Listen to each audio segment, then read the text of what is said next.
GT versus RR मुकाबला तय करेगा कि इस बार आईपीएल फाइनल में आरसीबी से कौन सी टीम भिड़ने वाली है। और पिछले मुकाबले की अगर बात करो तो राजस्थान रॉयल्स ने जिस तरह से मैच जीता वो इंडिविजुअल ब्रिलियंस था। वैभव सूर्यवंशी ने जिस तरह की पारी खेली वो आईपीएल क्रिकेट इतिहास में अमर होने वाली पारी है। लोगों को तो उम्र याद रहेगी। जैसे सुरेश रैना की पारी थी 25 बॉल 87 रन, उसी तरह की ये पारी है। हालांकि सुरेश रैना उस मैच को अपनी टीम को जिता नहीं पाए थे। वो भी आईपीएल के क्वालिफायर्स का मैच था और ये भी क्वालिफायर्स का मैच था जहां पर वैभव सूर्यवंशी का जो इम्पैक्ट है वो आपने थ्रू आउट सीजन देखा है। सबसे ज़्यादा रन आज की डेट में उनके हैं, सबसे ज़्यादा छक्के उनके हैं। और अगर राजस्थान रॉयल्स की टीम इस स्टेज पे खड़ी है तो उसमें वैभव सूर्यवंशी का रोल बहुत इम्पॉर्टेंट है। हाँ, कुछ एक आधा मैच उन्होंने मिस आउट ज़रूर किए, लेकिन जब जब वो चले हैं तब राजस्थान रॉयल्स की टीम की परफॉर्मेंस अलग रही है। और जब तक वो बल्लेबाजी कर रहे थे पिछले मैच में, ऐसा लग रहा था कि 260 का स्कोर भी इजीली पहुंचा जा सकता है। वो तो उनके आउट होने के बाद ऐसा हुआ कि 260 भी राजस्थान रॉयल्स की टीम नहीं पहुंच पाई। अदरवाइज वो थोड़ा लंबा और खेल जाते, सेंचुरी बना जाते तो वर्ल्ड रिकॉर्ड और सब चीज़ें तो बनती ही बनती, बट राजस्थान रॉयल्स की टीम स्कोर भी और बड़ा बना सकती थी। उनकी इंडिविजुअल ब्रिलियंस ने राजस्थान रॉयल्स की टीम को यहाँ तक पहुँचा दिया है। लेकिन क्रिकेट का गेम एक टीम गेम है जहां पर आपको और परफॉर्मेंसेस भी चाहिए होती हैं। और पिछले मैच की धमाकेदार परफॉर्मेंस के बावजूद ऐसा नहीं था कि 240 रन चेज डाउन नहीं होंगे। एसआरएच की टीम भी ऐसी है कि जिनके पास अच्छी बल्लेबाजी है और वो गिरते पड़ते भी 200 रन बना ही देते हैं। इसलिए सबसे इंपॉर्टेंट हो जाती है जोफ्रा आर्चर की गेंदबाजी। आप कहेंगे 58 रन दिए हैं, क्या खाक अच्छी गेंदबाजी की है, लेकिन वो जो 3 विकेट लिए थे जोफ्रा आर्चर ने, मैच एक्चुअली वहाँ पर जाकर के सेट हुआ था। चाहे वो अभिषेक शर्मा का शुरू में दूसरी बॉल पे विकेट लेना हो, फिर उन्होंने ईशान किशन को आउट किया, ट्रेविस हेड को आउट किया, हेनरिच क्लासन को जरूर नहीं किया, लेकिन एसआरएच की टीम के जो टॉप 4 बल्लेबाज हैं सारी कहानी डिपेंड उन पर ही करती है। उनमें से अगर एक भी चल जाता तब भी एसआरएच की टीम इस टोटल को चेज डाउन करने का दम रखती थी। और उसमें से 3 जोफ्रा आर्चर ने आउट कर दिए और जल्दी आउट कर दिए। ये सबसे इंपॉर्टेंट है। भले ही रन उनकी तरफ से लीक हुए, लेकिन वो जो विकेट उन्होंने निकाले उसने मैच पूरी तरह से सेटअप किया। अदरवाइज आप देखो कि जब बल्लेबाज नहीं बचे एसआरएच के पास तब भी उन्होंने 200 रन बना दिए। अगर उनके पास बल्लेबाज रह जाता कोई तो फिर क्या कहानी हो सकती थी, आप अंदाज़ा लगा सकते हैं। ईशान किशन जिस तरह से बल्लेबाजी कर रहे थे। तो कुल मिला के अगर आप पिछला मुकाबला देखो आरआर के लिए, तो एक तरफ वैभव सूर्यवंशी और दूसरी तरफ जोफ्रा आर्चर, ये 2 परफॉर्मेंसेस थी जो हाईलाइट हुई। दूसरी तरफ जीटी की टीम हार करके आ रही है, तो एक तरह से आप कह सकते हैं कि एक्सपोज भी हुई जिस तरह से आरसीबी की टीम ने उनको अटैक किया था। अब गेंदबाजी उनकी स्ट्रेंथ है, लेकिन उस गेंदबाजी को जब आरसीबी की बल्लेबाजी ने अटैक किया और अंडर प्रेशर डाला तो फिर बड़े बड़े गेंदबाज भी बिखरते हुए नजर आए। चाहे वो सिराज हो, चाहे वो रबाडा हो, चाहे कृष्णा हो, चाहे कोई भी गेंदबाज हो। होल्डर की भी पिटाई हुई, लेकिन होल्डर बीच में आके वो क्रूशल विकेट्स जरूर निकाल करके ले गए थे।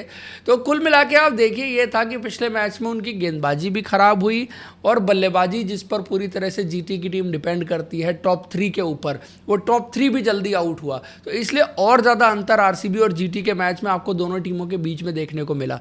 लेकिन यहाँ पर अगर आप हेड टू हेड मुकाबले की बात करें तो अगेन जीटी की कंसिस्टेंट ओपनिंग पेयर की बात होगी। वहीं दूसरी तरफ अगर आप देखो तो इधर डिस्ट्रक्टिव ओपनिंग पेयर की बात होगी। लेकिन आरआर के लिए थोड़ा सा कॉज ऑफ कंसर्न ये है कि यशस्वी जायसवाल के रन नहीं बने। वैभव सूर्यवंशी तो लगातार रन बना रहे हैं, इंपैक्टफुल रन बना रहे हैं। शायद इनको चाहिए कि यशस्वी जायसवाल के भी रन बने, बिकॉज अब इस स्टेज पे आ गए हैं ना कि आप देखिए सारे प्लेयर्स रन बना रहे हैं, सिर्फ एक यशस्वी जायसवाल ऐसे हैं जो रन नहीं बना रहे हैं, और रन बना भी रहे हैं तो शायद उतना इम्पैक्ट नहीं आ रहा। उस तरह का यशस्वी जायसवाल आपको देखने को नहीं मिल रहा जो 2 साल पहले आपने देखा था, जिसने 13 बॉल 50 भी आईपीएल में बना रखा है। अब वो खेल रहे हैं, जैसे पिछले मैच की पारी देखिए तो मोस्टली रन बॉल आप कहेंगे, लेकिन चूंकि पार्टनरशिप इतनी अच्छी थी, वैभव सूर्यवंशी इतना अच्छा खेल रहे थे, तो फर्क नहीं पड़ा उनकी पारी से कि वो थोड़ा स्लो भी खेल गए, उससे फर्क नहीं पड़ा। लेकिन अब मान लीजिए कि वैभव सूर्यवंशी आउट हो गए तो फिर आपको यशस्वी जायसवाल या बाकी में से किसी बल्लेबाज से एक अच्छी डिस्ट्रक्टिव इंपैक्टफुल पारी चाहिए होगी।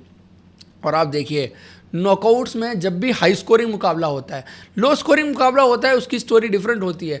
जब भी हाई स्कोरिंग मुकाबला होता है तो आपको ऐसी एक इंडिविजुअल ब्रिलियंट नॉक आपको चाहिए होती है, जैसी वैभव सूर्यवंशी ने खेली, जैसी रजत पाटीदार ने खेली। आप कभी कभी नॉकआउट उठा के देख लीजिए, जब भी 200 से ऊपर रन बनते हैं, 220 रन बनते हैं, आपको हमेशा एक ऐसी ताबड़तोड़ पारी देखने को मिलती है जो मैच का रुख पलट करके रख देती है। तो वो पारी इस बार अगर राजस्थान रॉयल्स की टीम को जीतना है तो कौन सा बल्लेबाज खेल सकता है, और उसमें भी आपको ज़्यादातर टॉप 3 टॉप 4 में से चाहिए। इससे नीचे अगर वो पारी आती है तो फिर आपका काम नहीं होता। इधर फिर आपको लो स्कोरिंग मुकाबला देखने को मिले तो फिर वहाँ पर स्टोरी थोड़ी सी डिफरेंट हो जाती है। और जैसे जिस तरह का स्कोर आपने पिछले मैच में देखा, मैं उम्मीद करता हूँ कि आपको उसी तरह का देखने को मिलेगा, ज़्यादा चेंज नहीं देखने को मिलेगा। और ये डिपेंड करेगा कि एवरेज स्कोर क्या बनता है। एक और चीज़ है कि अभी तक जो दोनों मुकाबले हुए हैं वहाँ पर हाई स्कोरिंग हुआ है, और हाई स्कोरिंग मैच होना जो है ना वो जीटी के अगेंस्ट जाता है।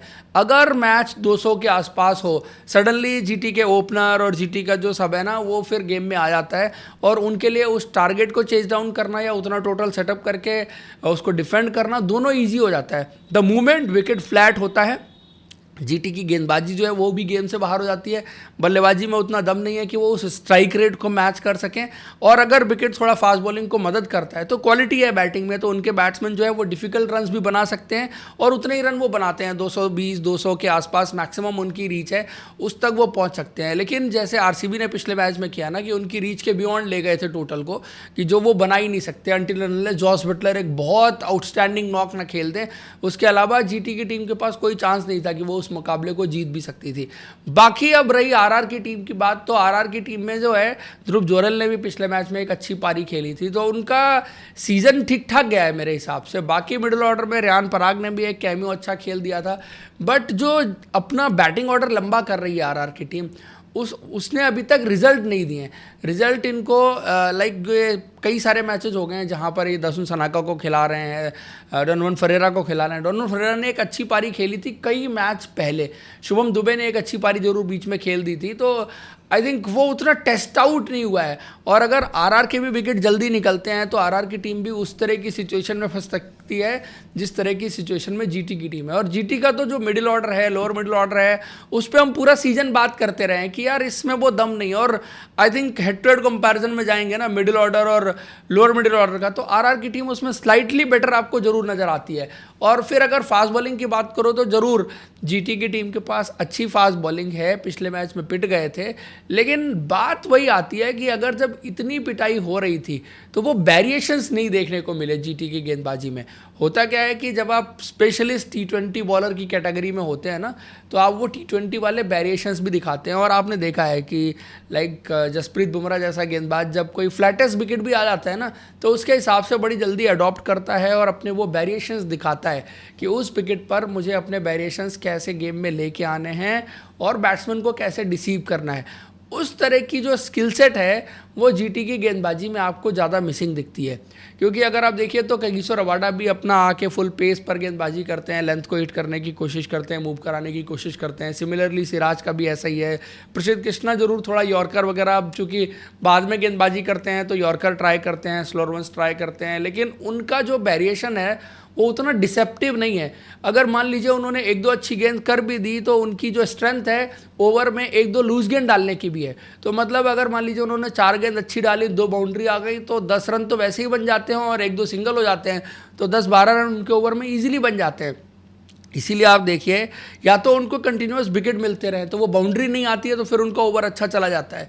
प्रसिद्ध कृष्णा का जो पैटर्न मैंने नोटिस किया है पिछले साल से लेके अभी तक, आप देखिए कि वो कुछ गेंदें अच्छी भी करते हैं, जैसे यॉर्कर उन्होंने अच्छा एग्जीक्यूट की है स्पेशली मिडिल ओवर्स में। फिर उनका जो स्लोअर वंस है, स्लोअर बाउंसर भी जो ट्राई करते हैं, ये सब वेरिएशंस उन्होंने अच्छा किया है। और फिर just short of good length पर आके हिट करते हैं, वो बॉल भी शॉट मारना थोड़ा सा मुश्किल होता है क्योंकि जब अनएक्सपेक्टेड होता है ना कोई चीज़ बॉल आती है उस टाइम पर, तो बैट्समैन सरप्राइज होता है उस वाली गेंद के साथ।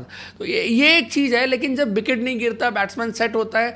और प्रसिद्ध कृष्णा की फिर पिटाई भी खूब होती है, तो आपने देखा ही है इंटरनेशनल से लेके डोमेस्टिक से लेके आईपीएल में भी देखा है। बट समहाउ वो विकेट निकालने में सक्सेसफुल रहते हैं, वो एक चीज़ है। जेसन होल्डर की गेंदबाजी जो है वो अच्छी रही है। स्पिन डिपार्टमेंट राशिद खान की वजह से आप कहेंगे कि जीटी की टीम का भारी है, but I think head to head मुकाबले में मैं जाऊँ तो दोनों ही टीमों में चूज़ करना आज की डेट में थोड़ा सा मुश्किल आपको लगेगा। लेकिन मुझे लगता है कि आरआर की टीम ज़्यादा ज़्यादा डायनामिक टीम है, हर बेसिस कवर करके चल रही है। गेंदबाजी में भी नांद्रे बर्गर की वापसी हो गई, उसके अलावा जो यंगस्टर्स हैं वो भी अच्छी गेंदबाजी कर रहे हैं। ब्रजेश ने इंप्रेसिव गेंदबाजी की है, सुशांत ने भी आके पिछले मैच में 2 विकेट निकाले और अच्छी लाइन और लेंथ भी हिट की थी। एक मैच जरूर उनका थोड़ा सा एक्सपेंसिव हो गया था। तो फास्ट बॉलिंग मेरे हिसाब से जो है वो इधर भी आपको अच्छी नज़र आ रही है। स्पिनर में यशराज पुंजा भी लगातार इंप्रेस कर रहे हैं। सो जस्ट अंतर इतना है कि इधर थोड़ा सा यंग टीम है, उधर कंपैरेटिवली थोड़ा सा एक्सपीरियंस बॉलिंग है, वही एक अंतर है। तो इसीलिए आरआर की टीम को अगेन एक इंडिविजुअल ब्रिलियंस जरूर चाहिए होगी। अदरवाइज जब नेक टू नेक मैच होता है ना, तो फिर एक्सपीरियंस कहीं ना कहीं थोड़ा सा हावी जरूर हो जाता है, जो जीटी के खेमे में मुझे थोड़ा सा ज़्यादा नज़र आ रहा है, जो आरआर की टीम में आपको थोड़ा सा कम नज़र आ रहा है। लेकिन अगर सिर्फ पोटेंशियल पर बात करें तो आरआर की टीम जीटी की टीम से कहीं बेहतर जो है वो नज़र आ रही है। आपके हिसाब से क्या है, कौन सी टीम इस मुकाबले को जीत करके आरसीबी से फाइनल में भिड़ने वाली है? कमेंट करके बताइए। वीडियो इन्फॉर्मेशन के लिए लाइक और चैनल को सब्सक्राइब जरूर करें। Thank you, see you in next video.